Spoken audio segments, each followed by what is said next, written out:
June 24th, 2003, summer break. My name is Timothy, and I just finished my freshman year at Goldwater High School, while my 8-year-old sister Rachel was done the second grade.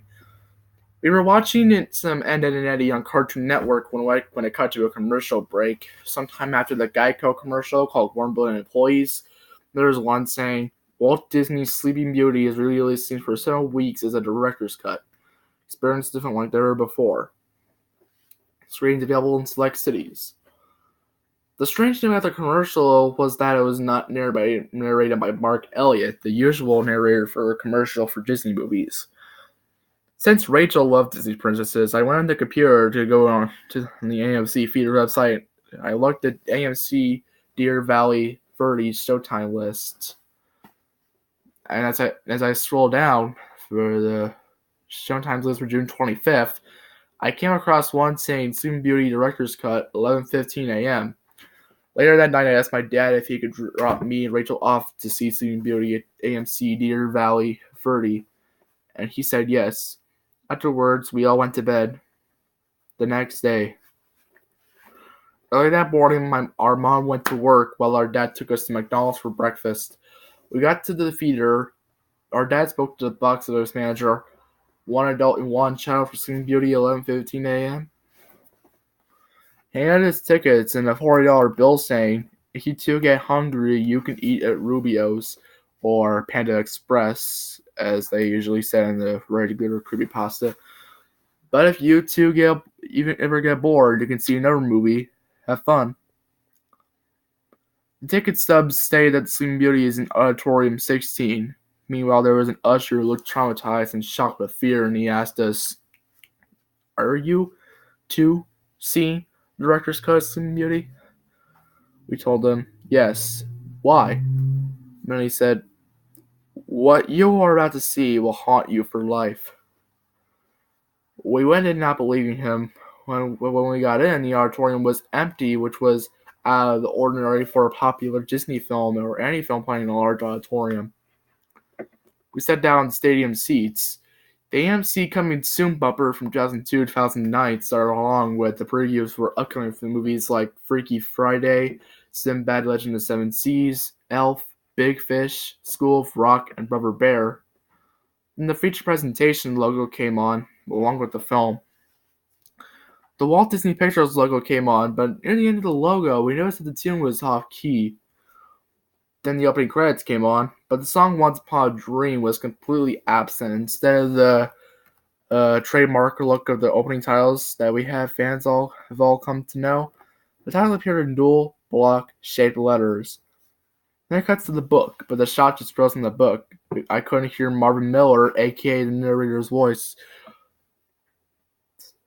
Then it cut to Aurora christening,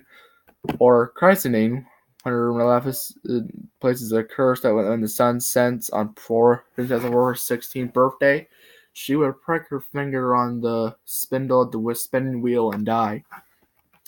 The scene then cuts to King Stefan ordering his guards to kill Maleficent, and I thought that's not what he said in the original film. And that cuts to the scene where Princess Aurora is in the forest singing. I thought, this was pretty late in the film. But the shocking thing was that there was no audio whatsoever. Only the sound of grainy footage can be heard, increasing the terrifying nature of the film. Then we jump to the scene where Flora, Fauna, and Merryweather tell Aurora that she's going to marry Prince Philip, that she would not see that man who she met in the forest ever again.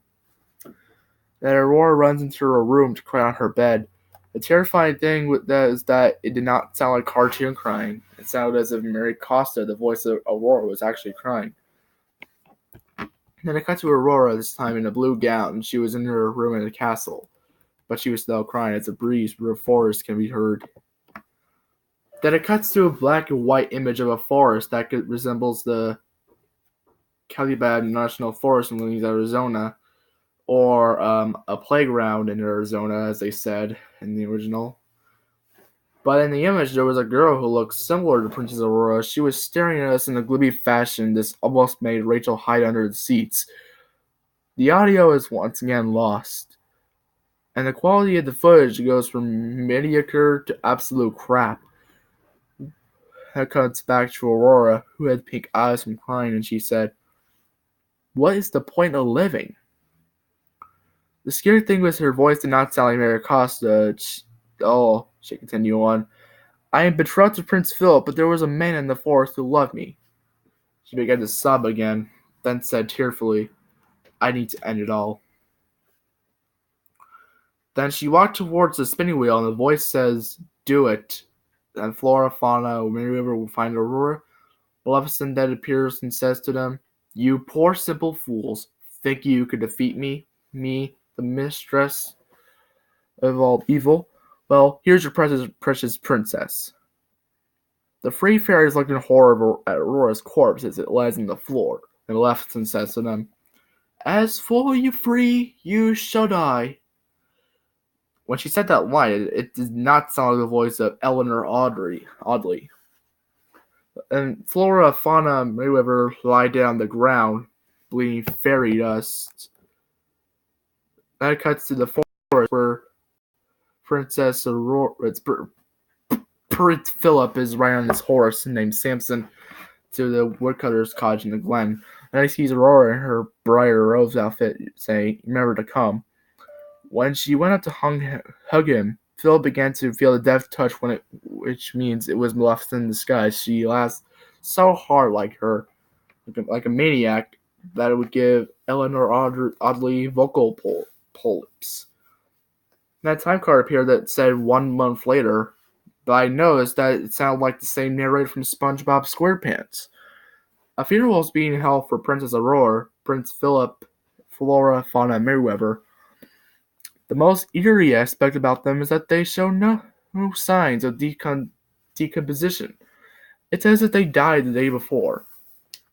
The last few seconds of the scene show a zoom in on their faces. Then the film ends with a slow and sad version of Hail to the Princess Aurora playing.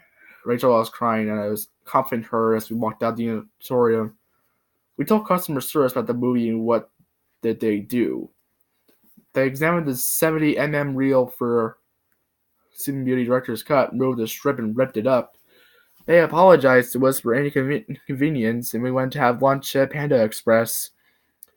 After that, we decided to see a free 30 p.m. showing of Hulk, the 2003 edition, in Auditorium 26, which made us feel better. I have this single warning for all of those who are reading this or watching. If you find a showtime for a Sleeping Beauty Director's Cut or a copy of the Director's Cut, do not under any circumstances watch it, in hopes to prevent anyone else from viewing it. As for now, we can only hope that the Director's Cut is never discovered again. If it is found, however, I can only hope that the individual has read this warning beforehand, and will destroy the Director's Cut out of fear and safety. But if you disobey my warning and use the Director's Cut in its entirety, then it is safe to say it's already too late for you, because your childhood is dead.